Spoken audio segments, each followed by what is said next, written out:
ايه يا دكتور؟ سبتني ورحت قعدت لوحدك كده يعني؟ ما انت صاحب البيت. لا شكلك اشتقت على البرامج والحاجات، صح؟ مظبوط. يعني انت ليك غلاوه خاصه عند الناس والناس مشتاقه جدا. فين توفيق عكاشه يا ناس؟ دكتور تسمح لي بحاجه؟ اتفضل. تيجي تقعد مكاني وعندك دقيقه دقيقتين زي ما انت عايز تقول للناس اللي انت يعني وحشتهم.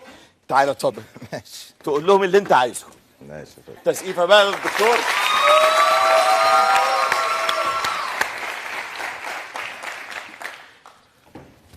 الحقيقة أنا بشكر الأستاذ هاني رمزي على هذا اللقاء، وعايز أقول للجمهور إن أنا بحب هاني رمزي كتير جدا ومن زمان، لأن أنا شفت فيه حاجات الحقيقة خلتني يعني أتابعه وأتابع أفلامه زي ما كنت بتابع الفنان عادل إمام بالظبط، لأن هو ما يقلش عن الفنان عادل إمام. ربنا يخليك يا رب، ربنا يخليك يا رب.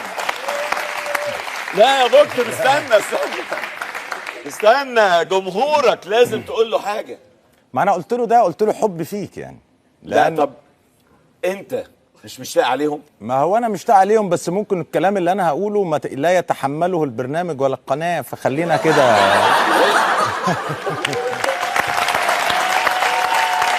اتفضل.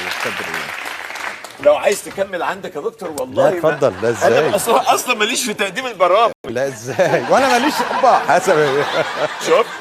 شفت مش بقول لك ماليش في تقديم البرامج؟ لا ازاي؟